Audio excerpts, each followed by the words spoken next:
आज हम महाभारत का टॉपिक पढ़ेंगे। ठीक है, हमारा ये महाभारत, इसके बाद गीता का लास्ट टॉपिक है। तो उससे पहले देख लेते हैं इसके लेखक। तो महाभारत के जो लेखक हैं वो व्यास जी माने गए हैं। ठीक है, और इनका दूसरा नाम जो कह सकते हैं कृष्ण द्वैपायन। ठीक है, महाभारत के लेखक व्यास जी या कृष्ण द्वैपायन जी माने गए हैं। ठीक है, ये जो व्यास जी हैं, कृष्ण द्वैपायन जी हैं, ये पाराशर ऋषि हुए थे। पाराशर ऋषि के ये पुत्र थे। कौन? कृष्ण द्वैपायन। ठीक है, सभी को मेरी आवाज़ क्लियर आ रही होगी। ठीक है, किसी को कोई परेशानी हो तो आप ग्रुप में मैसेज मुझे आराम से कर सकते हैं। तो लेखक जो थे महाभारत के वो व्यास जी व कृष्ण द्वैपायन जी माने गए हैं। और ये पाराशर ऋषि के क्या थे? पुत्र थे। और इनकी माता जो थी वो सत्यवती थी। माता इनकी सत्यवती थी। इनका छोटा सा परिचय हम जरूर देखेंगे। ठीक है, और माना जाता है कि इनका जो लालन पालन है किसका? व्यास जी का। यानी इनका लालन पालन कहाँ हुआ था? यमुना द्वीप में मल्लाह के राजा थे दासराज। ठीक है, यमुना द्वीप में, ठीक है, यमुना द्वीप में मल्लाह सभी जानते हैं, जो नाव आदि चलाते हैं, ठीक है, मछलियाँ पकड़ते हैं। तो मल्लाह जो है, मल्लाह के घर, मल्लाह के राजा देवदास थे। ठीक है, दासराज के यहाँ हुआ।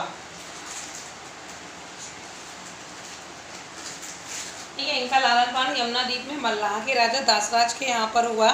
ठीक है, वेद व्यास जो थे वो यमुना द्वीप में जन्म लेने के कारण द्वैपायन, ठीक है, वेद व्यास जो हैं, व्यास जी जो हैं, वेद व्यास यमुना द्वीप में जन्म होने के कारण इनका नाम क्या पड़ा? द्वैपायन। ठीक है, इनका नाम क्या पड़ा? द्वैपायन पड़ा। और दूसरा हम कह सकते हैं कि ये क्या थे? काले रंग के थे। इनका शरीर कैसा था? कृष्ण वर्ण के होने के कारण कृष्ण मुनि नाम पड़ा। यानी कुल मिला के इनका नाम क्या रखने में आया? कृष्ण द्वैपायन। और द्वैपायन क्यों नाम पड़ा? क्योंकि यमुना द्वीप में एक मल्लाह के राजा थे दासराज, उनके यहाँ पर इनका क्या लालन पालन हुआ था। इनकी माता सत्यवती पाराशर ऋषि के पुत्र माने जाते हैं व्यास जी। और कृष्ण वर्ण यानी काले वर्ण के होने के कारण इनको कृष्ण मुनि या कृष्ण द्वैपायन के नाम से भी जाना गया है। और वेद व्यास क्यों कहा गया है इनको? तो वैदिक मंत्रों का इन्होंने क्या किया था? पाठ। ठीक है, वैदिक मंत्रों को याज्ञिक उपयोग के लिए, वैदिक मंत्रों को याज्ञिक उपयोग के लिए, याज्ञिक उपयोग के लिए मतलब यज्ञ में उनका उपयोग करने के लिए, इनका वैदिक मंत्रों का 4 वेदों में विभक्त करने के कारण, ठीक है, वैदिक मंत्रों को याज्ञिक उपयोग के लिए 4 वेदों में विभक्त करने के कारण इनका नाम क्या पड़ा? वेद व्यास। इनका नाम क्या पड़ा? वेद व्यास नाम पड़ा। ठीक है, तो इनका जो व्यास है वेद व्यास, लिख दीजिए वेद व्यास। ठीक है, तो व्यास जी जिन्हें बोलते हैं वेद व्यास और कृष्ण द्वैपायन, इनके नामों की चर्चा हो चुकी है। आगे इसके बाद देखते हैं जो महाभारत की कथा का जो प्रारंभ है वो कहाँ से माना जाता है। ठीक है, मुख्य जो महाभारत की कथा का प्रारंभ है, महाभारत की कथा का प्रारंभ कहाँ से माना जाता है? कि धृतराष्ट्र, पांडु और विदुर इन्हीं से नियुक्त द्वारा उत्पन्न हुए थे। ठीक है, महाभारत की कथा का जो प्रारंभ है वो धृतराष्ट्र, पांडु,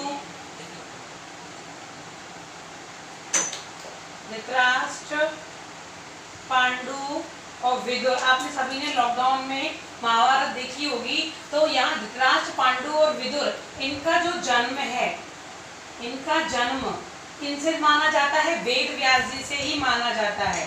कैसे माना जाता है? नियोग द्वारा। वेद व्यास जी से नियोग द्वारा माना जाता है। यहाँ कुछ इस प्रकार की घटना होती है। तो यहाँ पर क्या होता है कि जो पुत्र जन्म है वो वेद व्यास जी के नियोग द्वारा, योग द्वारा उत्पन्न होते हैं, जिनमें कुछ कारण ऐसा हो जाता है कि धृतराष्ट्र जो है वो अंधा पैदा होता है। जो यहाँ पर धृतराष्ट्र की माँ है वो डर जाती है वेद व्यास से, तो वो आंखें बंद कर लेती है। ठीक है, तो इस प्रकार से जो धृतराष्ट्र है उनकी भी आंखें बंद ही आई जन्म के समय, ऐसा बताया जाता है। तो ये वेद व्यास जी के नियोग द्वारा ही इनका जन्म माना गया है कि इनको धृतराष्ट्र, पांडु, विदुर, ठीक है, इनका प्रारंभ ही माना जाता है। आगे कह सकते हैं व्यास जी ने, वेद व्यास जी ने 3 वर्षों की तपस्या करके, यानी 3 वर्षों की मेहनत से इस ग्रंथ का निर्माण किया। मेहनत से महाभारत का निर्माण किया। कभी छोटे छोटे प्रश्नों में नॉर्मली पूछ लिया जाता है कि कितने वर्षों का समय लगा किसने महाभारत की रचना में। तो महाभारत की रचना में कितने वर्षों का समय लगा? 3 वर्षों का समय लगा। और जैसे हमने रामायण को पढ़ा था कि चतुर्विंशति संहिता बोलते हैं, चतुर्विंशति संहिता का मतलब 24,000, ठीक है। तो उसी प्रकार यहाँ पर हम इसको बोलते हैं शतसहस्त्री संहिता।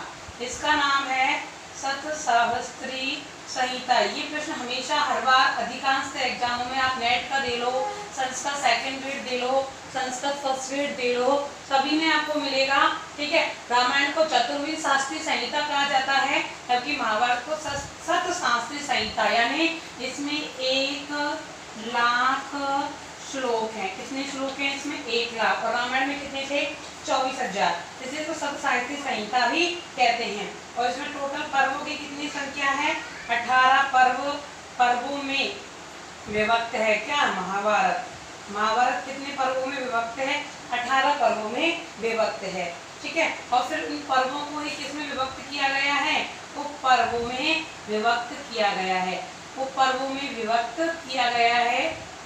और ये उपपर्व कितना हो सकते हैं? 100 से अधिक भी उपपर्व माने गए हैं। 100 से अधिक, ठीक है, 100 से अधिक उपपर्व या 100 तक उपपर्व माने गए हैं। 18 पर्व है, मुख्यतः हमें 18 पर्वों को याद रखना है।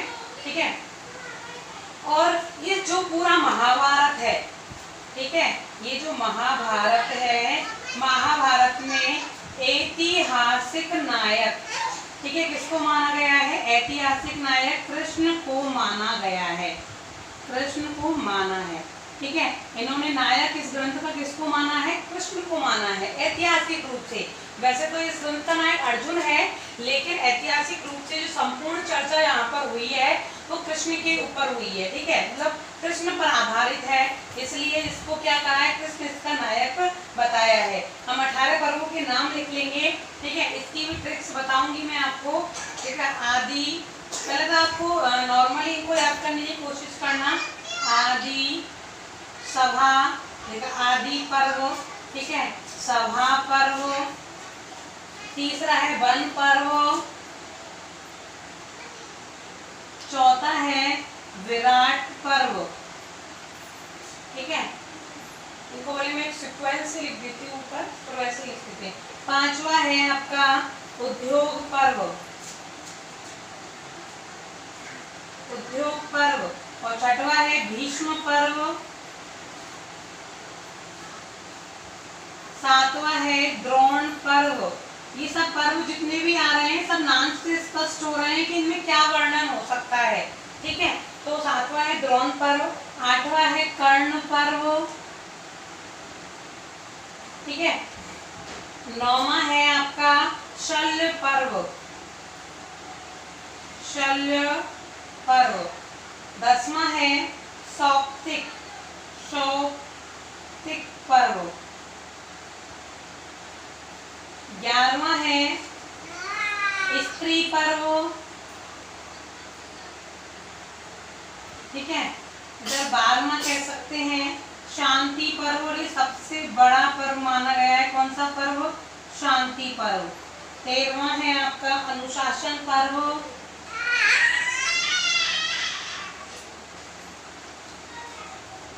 ठीक है, बाकी के ऊपर लिख लेते हैं, पर्वों की संख्या काफी ज्यादा है यहाँ पर।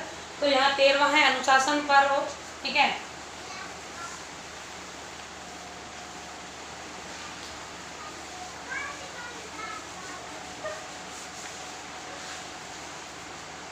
तेरहवां है अनुशासन पर्व। 14वां है आश्वमेधिक यज्ञ। आश्वमेधिक यज्ञ जो होता है उसका यह वर्णन है, आश्वमेधिक पर्व। ठीक है, 15वां पर्व जो आपका माना गया है वो आश्रम पर्व है, आश्रम पर्व। 16वां पर्व देखते हैं, मौसल पर्व। मौसल पर्व। 17वां है महाप्रस्थानिक पर्व। महाप्रस्थानिक पर्व। और 18वां जो पर्व है वो है आपका स्वर्गारोहण। स्वर्गारोहण पर्व। ठीक है, इस प्रकार आपकी जो महाभारत है वो 18 पर्व में विभक्त है। मैं समझती हूँ पर्व को याद करना कठिन है, लेकिन हमें इतना पता होना चाहिए कि इसमें कौन कौन से पर्व हैं। ठीक है, कई बार पूछे जाते हैं कि कौन सा पर्व शामिल है कौन सा नहीं है।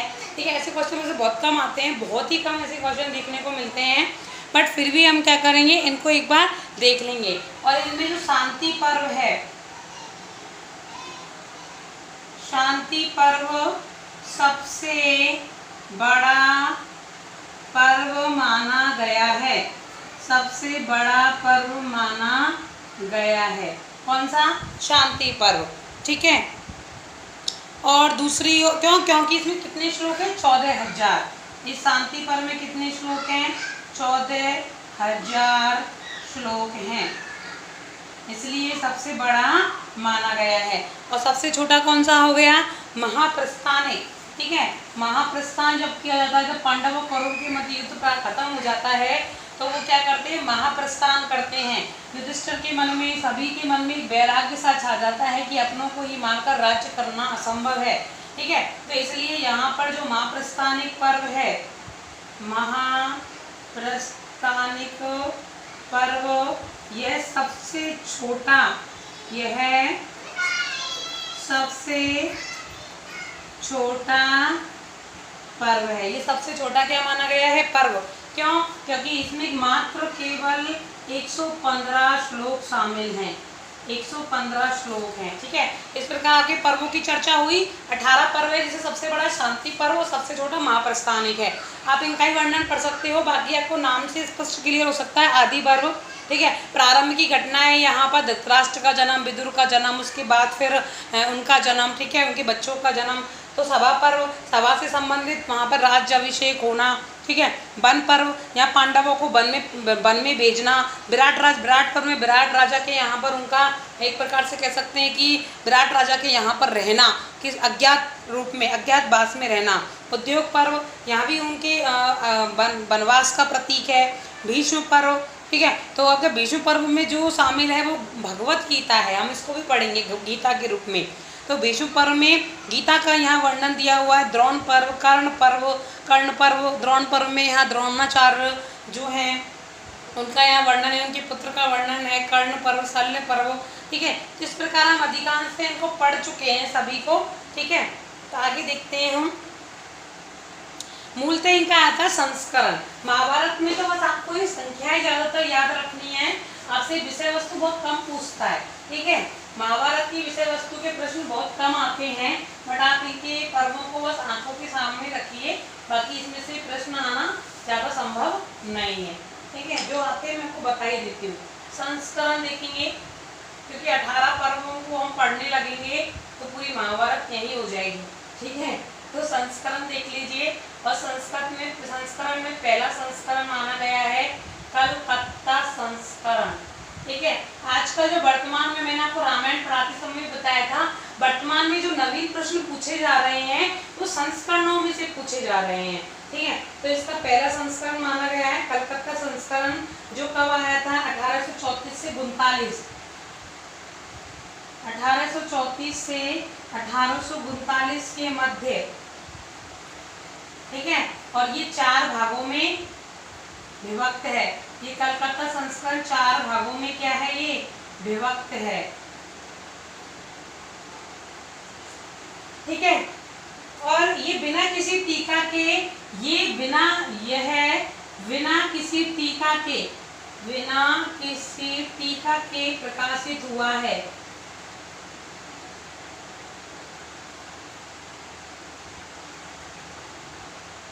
ठीक है, और महाभारत में एक अंश आता है, वो है वंश हरिवंश। ठीक है, यानी इसमें हरिवंश पर्व भी शामिल है। इन 18 पर्वों से एक अलग प्रक्षिप्त पर्व माना गया है और उसका नाम है हरिवंश पर्व। ठीक है, इसका जो वर्णन है वो अलग से पर्वों में नहीं दिया हुआ है, लेकिन कलकत्ता संस्करण में हरिवंश पर्व सम्मिलित है। ठीक है, हरिवंश पर्व। दूसरा इसका संस्करण आता है, वो है बम्बई संस्करण। ठीक है, रामायण में हमने वर्तमान में जो हमारा संस्करण चल रहा है वो कौन सा चल रहा है, बम्बई संस्करण चल रहा है। इसलिए महाभारत का भी हम देखते हैं कौन सा आएगा। ठीक है, तो महाभारत का जो मुख्य संस्करण माना गया है वो भी यही है, बम्बई संस्करण। नीलकंठी टीका के साथ महाभारत का यह संस्करण। ठीक है, इसमें कौन सी टीका है, इसमें ये तो कलकत्ता संस्करण बिना किसी टीका के लिखा गया है, बिना किसी टीका के प्रकाशित हुआ है, लेकिन बम्बई संस्करण में नीलकंठी टीका उपस्थित है। कौन सी टीका, नीलकंठी टीका। ठीक है, और नीलकंठी टीका है इसमें, और इसका जो प्रकाशन है उसका प्रकाशन देखिए कब हुई है, ये 1862 में इसका प्रकाशन हुआ था, 1862 ईस्वी में। ठीक है, और कब कहाँ प्रकाशित हुआ था, बम्बई में, नाम से स्पष्ट है। और कलकत्ता संस्करण की अपेक्षा यह उत्कृष्ट है। ठीक है, तो इसलिए वर्तमान में जो हमें रामायण और महाभारत का जो भाग देखने को मिलता है, जिसे हम पढ़ते हैं, वो कौन से संस्करण का देखते हैं, बम्बई संस्करण का। कलकत्ता संस्करण से उत्कृष्ट। ठीक है, यह श्रेष्ठ है। कौन सा, बम्बई संस्करण। वहां हमने 4 संस्करण पढ़े थे, यहाँ पर हम 3 संस्करण देखेंगे, और तीसरा आपका संस्करण है वो है मद्रास संस्करण। महाभारत में भी वो जो इम्पोर्टेंट टॉपिक है मैं आपको उनको क्लियर कराने का प्रयास कर रही हूँ। ठीक है, तो यहाँ देखिए मद्रास संस्करण, और इसका जो प्रकाशन हुआ था वो हुआ था 1855 से 60 के मध्य। ठीक है, और इसमें जो है वो हरिवंश पर्व शामिल है। ठीक है, ये हरिवंश पर्व क्या है, मैं आगे आपको इसका छोटा सा वर्णन बताऊंगी हरिवंश पर्व का। ठीक है, इसमें श्री कृष्ण के द्वारा कुछ कथाओं का उच्चारण किया गया है, इसलिए इसका नाम हरिवंश पर्व रखा है।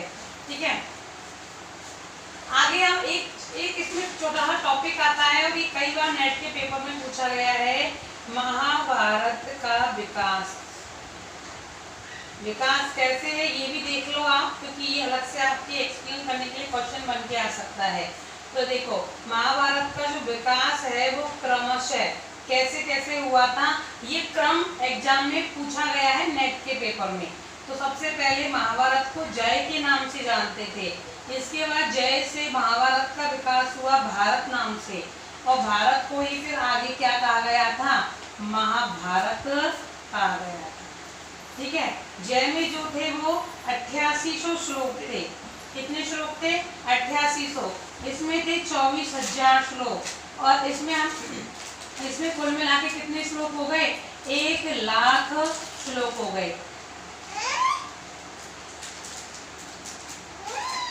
ठीक है, 1,00,000 श्लोक। तो इनका क्रम है, हम थोड़ा सा इनका स्पष्टीकरण पढ़ लेते हैं, क्योंकि कई बार पूछा गया है एग्जाम में। ठीक है, नेट के पेपर में आप उठा के देख लीजिएगा महाभारत का विकास। तो आप सोच रहे होंगे जय भारत महाभारत तो हमने आज ही पहली बार पढ़ा है, लेकिन आप पढ़ना शुरू कर दीजिए, सारी चीज़ें इसमें शामिल की गई हैं। तो पहला पढ़ेंगे हम जय। ठीक है, जय भारत या जय महाभारत का पहला विकास हुआ किस नाम से, पहला इसका क्रम है, प्रथम क्रम जय नाम से, जय। तो महाभारत को जय नाम से जानते थे प्रारंभ में। ठीक है, जयो नाम इतिहासो श्रोतव्य विजि जिज्ञासा। ठीक है, लिख लीजिए इसको श्लोक को। जयो नामोतिहासो अयम श्रोतव्य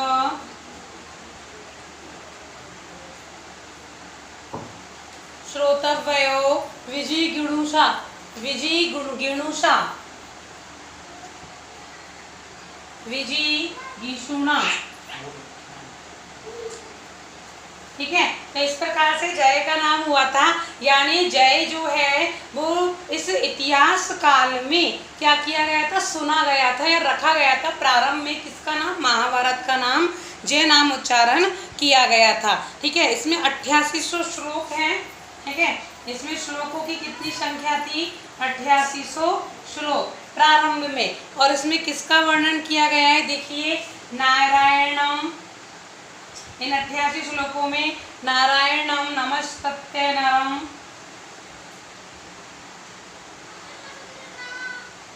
नमस्कृत्यम नरम चैव नरोत्तरम, चैव नरोत्तम। ठीक है, आगे कह सकते हैं देवी सरस्वती व्यासम,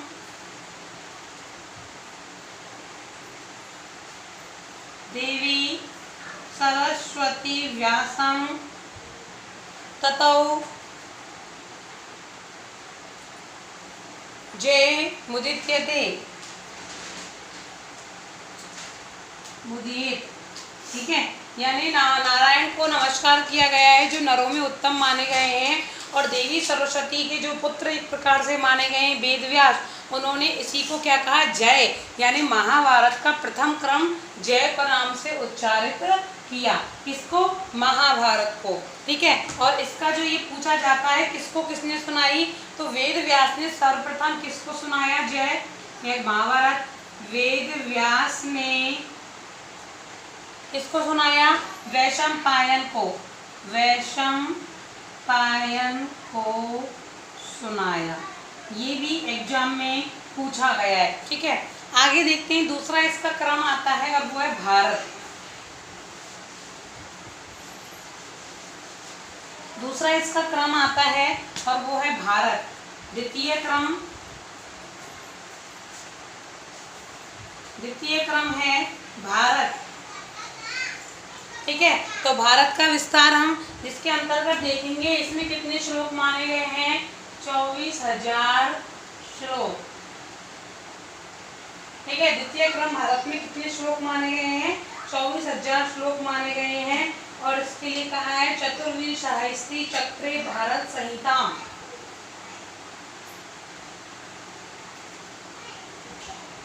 चतुर्विंशति सहस्त्री चक्रे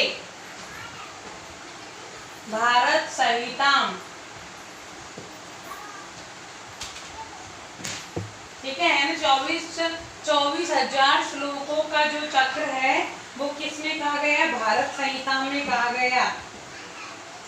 ठीक है, तो भारत का इसका प्रथम प्रवचन जो है ये किसने कहा था, किससे, तो इसका प्रथम प्रवचन यानी कहना, बात वही है। प्रथम प्रवचन किसने दिया था, वैशंपायन ने जन्मेजय। ठीक है, वैशंपायन ने जन्मेजय ने एक यज्ञ रखा था, नाग यज्ञ, जिसका नाम सभी ने सुना होगा। जन्मेजय के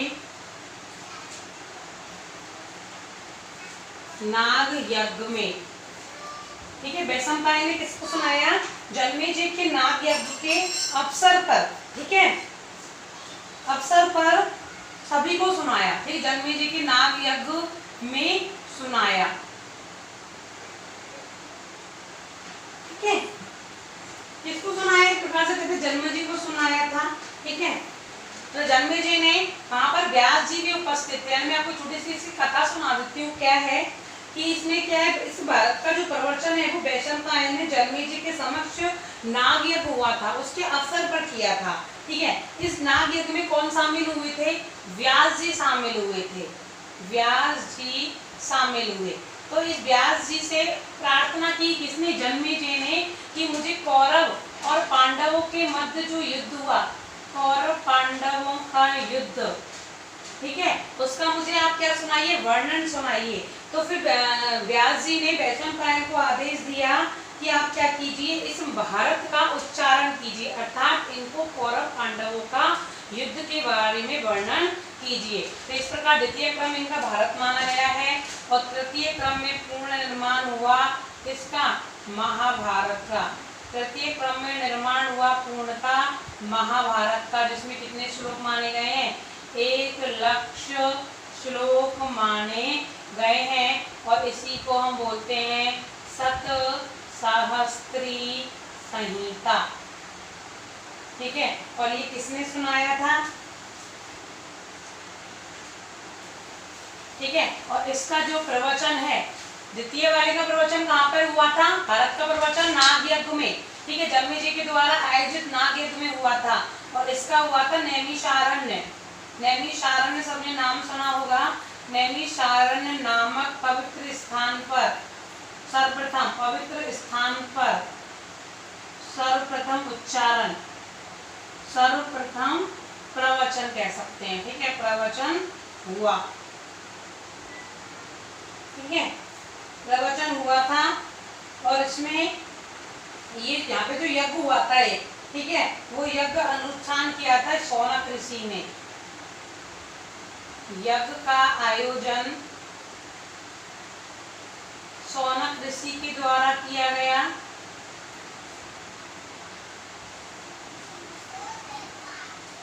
ठीक है, यज्ञ का आयोजन किसने किया था? शौनक ऋषि के द्वारा किया गया। ठीक है, और वैशंपायन से सुने हुए भारत का उन्होंने शौनक ऋषि ने किसके रूप में उच्चारण किया?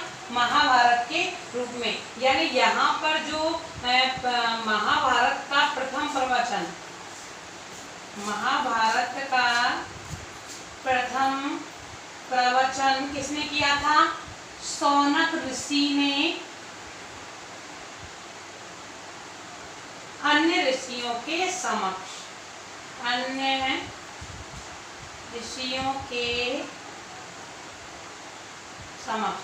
और यहाँ पर कह सकते हैं कि वैशंपायन ने सभी ऋषियों को सुनाया जिनमें शौनक ऋषि भी शामिल थे। शौनक ऋषि। ठीक है, तो इस प्रकार से आपका इसका क्रम हुआ। इसका महाभारत का प्रथम क्रम इसका जय माना गया है, जिसको नामो इतिहासो एवं श्रोतव्यो विजिषी गुणुषा। ठीक है, यानी इतिहास में प्रथम नाम जय का, महाभारत को जय नाम से ही सुना गया। 8800 इसमें श्लोक थे, जिसमें नारायण को नमस्कार किया गया जो नरों में उत्तम माने गए हैं, और देवी सरस्वती के पुत्र व्यास जी ने इसको जय नाम से उच्चारित किया। दूसरा इसको सुनाया किसने था? इसका प्रथम प्रवचन वेद व्यास ने वैशंपायन जी को किया था। द्वितीय क्रम में इसका भारत नाम उच्चारित हुआ, इसमें 24,000 श्लोक थे और इसे चतुर्विध शास्त्री संहिता भी कहा गया। ठीक है, किसको? भारत को, ना कि महाभारत को, याद रखना। ठीक है, चतुर्विध शास्त्री संहिता चक्रे भारत संहिता। और इसका प्रथम जो प्रवचन है वो कहाँ हुआ था? जन्मेजय के नाग यज्ञ में हुआ था, जहाँ व्यास जी भी शामिल थे। जन्मेजय ने व्यास जी से प्रार्थना की कि मुझे कौरव पांडवों के युद्ध के विषय में जानकारी दी जाए। तो वैशंपायन को उन्होंने आदेश दिया कि आप सभी को क्या कीजिए? भारत का प्रवचन कीजिए। तो वहां पर शौनक ऋषि भी उपस्थित थे। फिर शौनक ऋषि ने महाभारत का प्रथम प्रवचन कहाँ पे किया? नैमिषारण्य नामक पवित्र स्थल था, जहाँ पर द्वादश ऋषिक, ठीक है, मतलब 12 वर्षों से चलने वाले यज्ञ का आयोजन किया था। किसने? शौनक ऋषि ने। तो शौनक ऋषि ने महाभारत का उच्चारण या प्रवचन किसको किया? अन्य ऋषियों के समक्ष किया। तो ये इस प्रकार से आपका क्या हो गया? महाभारत का पूर्णतः कह सकते हैं विभाजन था, जो इसका क्रम अधिकांश से पूछा जाता है। इसके बाद आपका आता है, ठीक है, समय, काल। ठीक है, काल समय कह सकते हैं हम किसका? महाभारत का समय।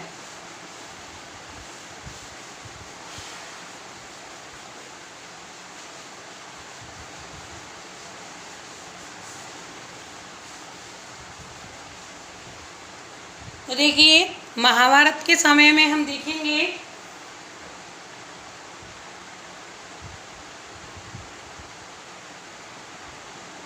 काल या समय।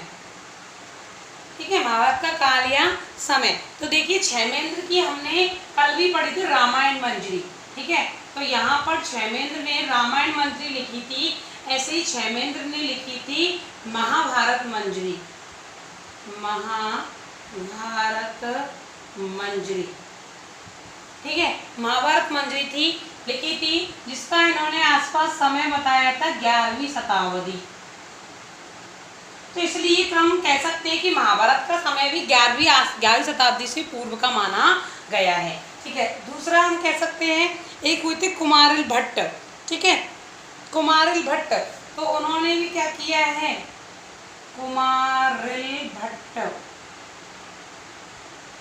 कुमारिल भट्ट ने महाभारत के 10 पर्वों का उल्लेख किया है। कुमारिल भट्ट ने महाभारत के 10 पर्वों का उल्लेख किया, ठीक है, अपनी रचनाओं में उल्लेख किया। और तो उनका समय माना गया था 8वीं शताब्दी, किसका, कुमारिल भट्ट का, 8वीं शताब्दी, ठीक है। तो इसी के आसपास का समय मान लिया किसको, महाभारत का। दूसरा हम कह सकते हैं तो एक 6वीं शताब्दी, ठीक है। तो 6वीं शताब्दी के आसपास देखिए, 6वीं शताब्दी के सुबंधु, 6वीं शताब्दी के सुबंधु, और कह सकते हैं हम 7वीं शताब्दी के आरंभ के बाणभट्ट ने, ठीक है, 7वीं शताब्दी के बाणभट्ट ने क्या किया है, महाभारत और उसके आख्यानों का उल्लेख किया है।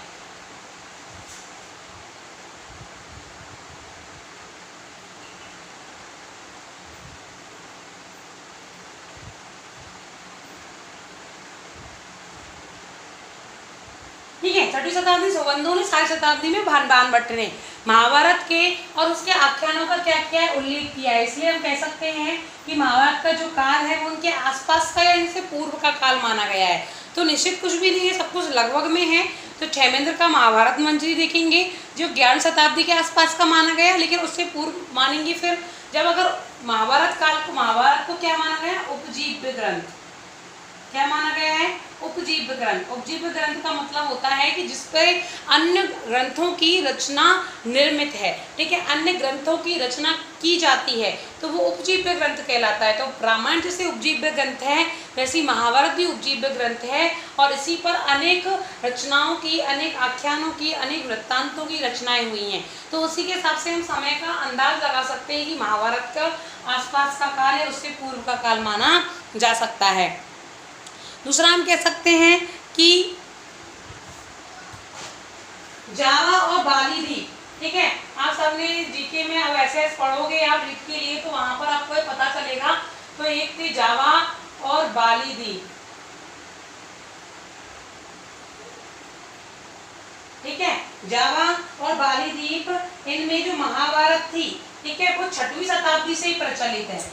महाभारत बाली द्वीप में, महाभारत 6वीं शताब्दी से प्रचलित है, ठीक है। जावा और बाली द्वीप में जो महाभारत थी वो 6वीं शताब्दी से प्रचलित है। तो 6वीं शताब्दी के आसपास का इसका समय माना जा सकता है। एक था कंबोज प्रदेश, ठीक है। तो कंबोज प्रदेश में अभिलेख प्राप्त हुआ था, कंबोज प्रदेश, जिसमें 600 ईस्वी के आसपास अभिलेख, ठीक है, एक अभिलेख मिला, ठीक है, अभिलेख मिला जिसमें लिखा था, मिला जिसमें लिखा था, क्या लिखा था कि रामायण और महाभारत, रामायण और महाभारत दोनों की प्रतिलिपियां, दोनों की प्रतिलिपियां, लिपियों को उपहार स्वरूप मंदिर में भेंट किया गया, मंदिर में दिया गया। यानी कंबोज प्रदेश में एक अभिलेख मिला है, वहां पर लिखा है कि रामायण और महाभारत की जो दोनों प्रतिलिपियां थी उनको उपहार स्वरूप एक मंदिर में प्रार्थना करने के लिए, या कह सकते हैं कि वही दान के रूप में इन दोनों प्रतिलिपियां दी गई थी। तो वो जो अभिलेख है वो 600 ईस्वी के आसपास का है, तो इसलिए समय बता दिया कि इनका जो काल है वो 600 ईसा पूर्व के आसपास का माना गया है। किसका? महाभारत का।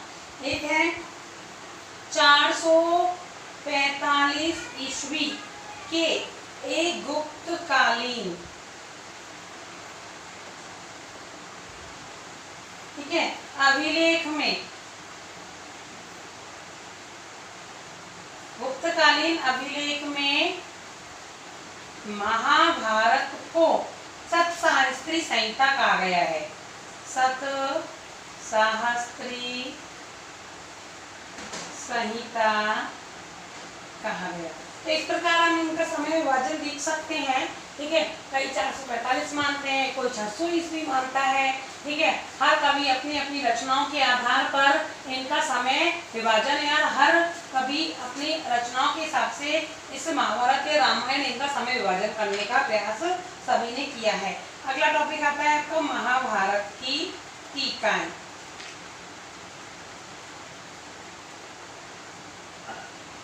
ठीक है, महाभारत पर मुख्यतः टीकाएं लिखी गई हैं और माना गया है इन पर 36 टीकाएं लिखी गई हैं। कितनी टीकाएं? 36 टीकाएं इन पर लिखी गई है। और सर्वाधिक प्राचीनतम उपलब्ध टीका जो है वो देववोद ने लिखी है। देववोद कह सकते हैं या देवस्वामी, ठीक है, इनका दूसरा नाम है देवस्वामी, ठीक है, देववोद या देवस्वामी, ठीक है। इन्होंने क्या किया है? एक ज्ञान दीपिका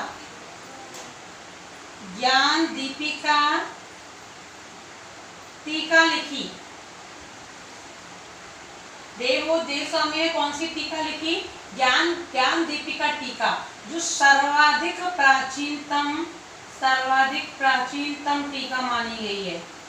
सर्वाधिक प्राचीनतम टीका मानी गई है, ठीक है। महाभारत की टीका और भी इसमें बहुत सारी टीकाएं हैं, आप उनके नाम लिख सकते हैं। जैसे वैशंपायन की टीका है मोक्ष धर्म, ठीक है, वैशंपायन की टीका मोक्ष धर्म, ठीक है। मोक्ष धर्म है जो कहाँ से ली है? शांति पर्व से, ठीक है। शांति पर्व पर ही इन्होंने केवल कौन सी टीका लिखी है? मोक्ष धर्म टीका लिखी है, ठीक है। और कह सकते हैं महाभारत के सर्वाधिक प्रसिद्ध टीकाकार, ये बहुत बार पूछा गया एग्जाम में, महाभारत के प्रसिद्ध या सर्वाधिक प्रसिद्ध टीकाकार कौन है? नीलकंठ हैं, जिनकी टीका पूरे भारत पर, ठीक है, भारत भावदीप के नाम से प्रकाशित है। तो सर्वाधिक प्रसिद्ध टीकाकार कौन है इसके? नीलकंठ, ठीक है। और इनकी टीका कौन सी है?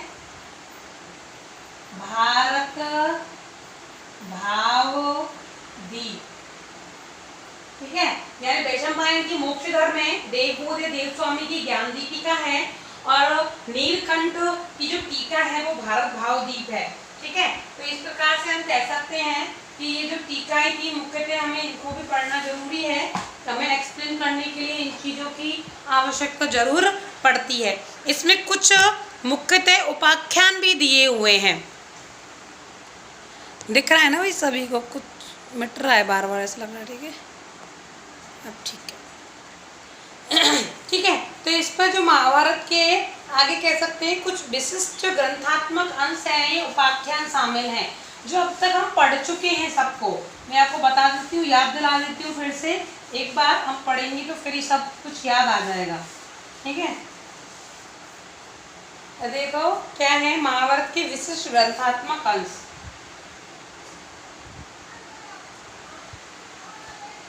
महाभारत के विशिष्ट ग्रंथात्मक अंश, तो देखिए सर्वप्रथम शकुंतला उपाख्यान, और ये हम पढ़ चुके हैं कालिदास की रचना में। तो ये शकुंतला उपाख्यान किसमें दिया हुआ है? महाभारत में, शकुंतलोपाख्यान, ठीक है। और ये कहाँ से लिया गया है? आदि पर्व से।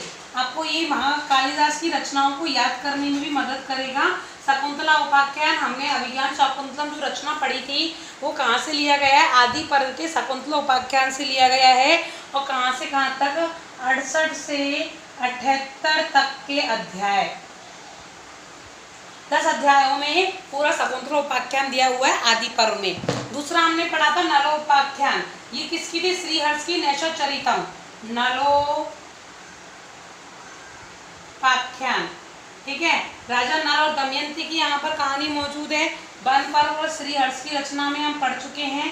और ये कहाँ पर मौजूद है? नलोपाख्यान वन पर्व में। और ये लिया गया है 53 से 71 तक के अध्याय के मध्य, ठीक है। तीसरा हम पढ़ सकते हैं रामोपाख्यान, ठीक है।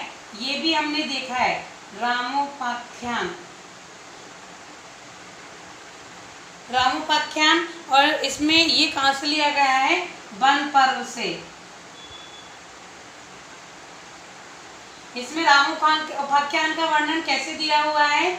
यहाँ युधिष्ठिर क्या हो जाता है? दुखी हो जाता है कि मैं अपनों से युद्ध नहीं कर सकता, ठीक है, मेरे अपने हैं। तो यहाँ पर जो मार्कंडे हैं उन्हें सांत्वना देने के लिए राम का वर्णन सुनाते हैं। तो यहाँ युधिष्ठिर को सांत्वना देने के लिए, युधिष्ठिर को सांत्वना देने के लिए मार्कंडे राम वर्णन करते हैं, ठीक है। इस प्रकार आपके शकुंतला उपाख्यान, नलोपाख्यान, रामोपाख्यान, एक आपकी भगवद गीता, ठीक है। ये तो बहुत इंपॉर्टेंट है जिसका हम अलग से भी वर्णन पढ़ेंगे। छोटा सा यहाँ पढ़ लेते हैं भगवद गीता। और ये कहाँ से लिया गया है? भीष्म पर्व से। बस आपको ये जो पर्व है वो यहाँ याद रखने हैं क्योंकि ये उपाख्यान इतने इम्पोर्टेंट हैं, ठीक है। और ये कितने अध्याय से कितने अध्याय तक?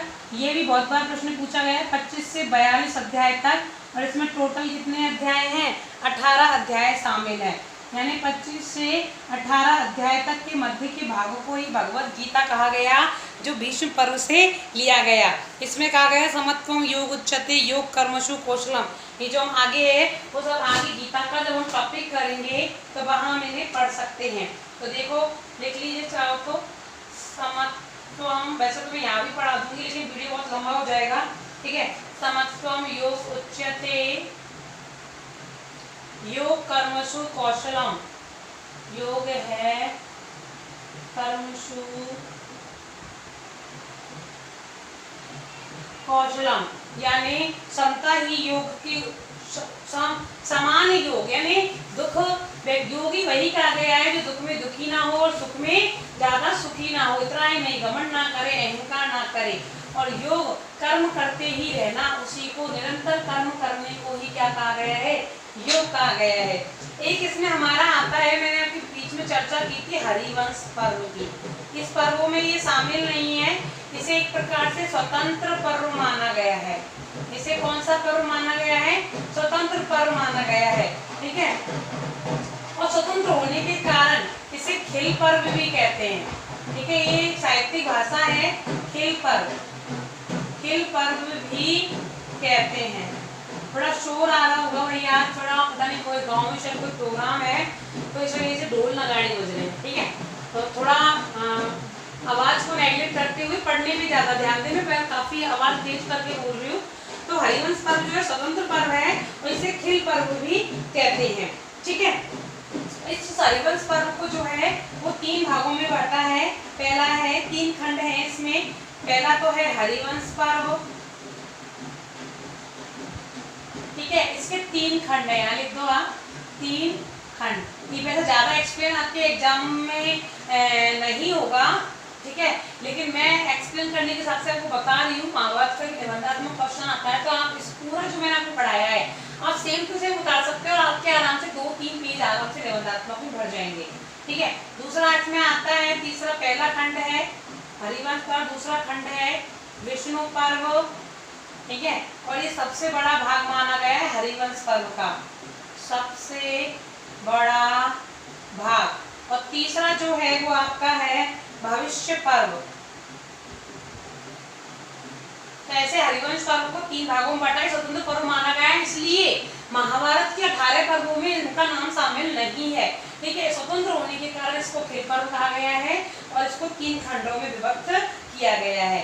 आगे ये तो आपका हरिवंश पर्व का चर्चा थी। एक हम इसका मुख्य रस देख लेते हैं, किसका, महाभारत का। मुख्य रस महाभारत का क्या हो गया, शांत रस। आप सभी कहेंगे कि इसमें युद्ध का वर्णन है, लेकिन इसमें जो हमने शांति पर्व जो पढ़ा था वो सबसे बड़ा पर्व माना है। इसमें कितने श्लोक हैं, 14,000 श्लोक हैं, इसलिए यहाँ पर इसका जो मुख्य रस माना है वो माना है शांत रस माना है। ठीक है, अगला आपका आता है एक बस लास्ट टॉपिक है छोटा सा, और वो है महाभारत का सांस्कृतिक महत्व। ठीक है, महाभारत का सांस्कृतिक महत्व, जैसे हमने रामायण का महत्व पढ़ा था, ऐसी महाभारत का सांस्कृतिक महत्व यहाँ पर आएगा।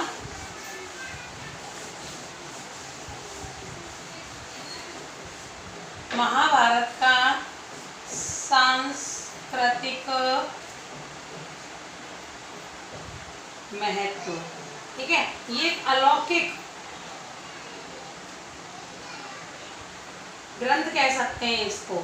ठीक है, भाई रामायण महाभारत सभी अलौकिक माने गए हैं, तो इसको दिक्कत नहीं है। आप सबसे पहले इसका महत्व लिखिए, पुरुषार्थ चतुष्टय का संपादन।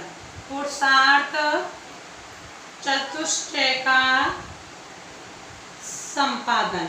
4 पुरुषार्थ सभी जानते हैं, धर्म, अर्थ, काम और मोक्ष, ये सभी 4 पुरुषार्थ माने गए हैं। ठीक है, और महाभारत में धर्म को आचार लक्षण के रूप में परिभाषित किया गया है। धर्म को आचार लक्षण के रूप में, ठीक है, प्रकाशित किया। ठीक है, तो पहला इसका महत्व था चारों पुरुषार्थों की प्राप्ति। महाभारत का महत्व, भाई इंसान का ही जन्म माना गया है, धर्म करो, अर्थ कमाओ, अपनी इच्छाओं की पूर्ति करो और मोक्ष की प्राप्ति। तो ये चार जो धर्म माने गए हैं व्यक्ति के पुरुषार्थ, यही हमारे जीवन का उद्देश्य है। दूसरा कह सकते हैं आचार संहिता, वही धर्म का प्रवचन। आचार संहिता यानी वही धर्म क्या है कि पाप क्या है, पुण्य क्या है, पाप पुण्य का अंतर, गलत क्या है, सही क्या है। ठीक है, किस कार्य को हमें करना चाहिए, किस कार्य को नहीं करना चाहिए, इसका वर्णन आचार संहिता के अंतर्गत दिया जाता है। तीसरा आ सकता है धार्मिक महत्व। ठीक है, शैव वैष्णव मतों का वर्णन। आचार धार्मिक महत्व में दिया है शैव मतों का, यानी शैव धर्म अपनाने वाले और वैष्णव को मानने वाले मतों का यहाँ पर वर्णन प्रस्तुत है। ठीक है, चौथा हम कह सकते हैं साहित्यिक उत्कर्ष। ठीक है, साहित्यिक उत्कर्ष कैसे है वो भी हम पढ़ चुके हैं। साहित्यिक उत्कर्ष क्यों है, क्योंकि महाभारत एक उपजीव्य काव्य है। उपजीव्य काव्य है, और उपजीव्य काव्य का मतलब है कि जिस पर अनेक रचनाओं का निर्माण हुआ। हम देख चुके हैं भास की कितनी सारी एकांकी हैं। भास की एकांकी जो क्या है, बहुत सारी हैं, और वो एकांकियां किस पे आधारित है, महाभारत पर। जैसे पंचरात्रम, दूध घटोत्कचम, दूध वाक्यम, तो ये सब क्या थी, भास की रचनाएं एकांकी हैं जो महाभारत का आधारित है, जो साहित्यिक महत्व को प्रकट करती हैं। और लास्ट इसका महत्व आता है वो है दार्शनिक महत्व। और दार्शनिक महत्व आ गया जहाँ पर संन्यास, वैराग्य, मोक्ष, ठीक है, मोक्ष, संन्यास, वैराग्य आदि का वर्णन किया जाता है। इसमें दार्शनिक महत्व है। इस प्रकार आपके महाभारत का टॉपिक कंप्लीट हुआ। कल हम गीता का टॉपिक कंप्लीट करेंगे। इसके बाद सीधा आएगा आपका पाठ्य योजना। तो पाठ्य योजना में हम गद्य, पद्य, व्याकरण, इन सब के केवल सोपान देखने हैं और आपको पाठ्य योजनाओं का निर्माण करना है। ठीक है, तो हम ग्रुप में बात करेंगे इस पाठ्य योजना के ऊपर, और आपको सबको एक एक पाठ्य योजना निर्माण करके आपको व्हाट्सअप करनी है मुझे, ठीक है। कल मिलते हैं।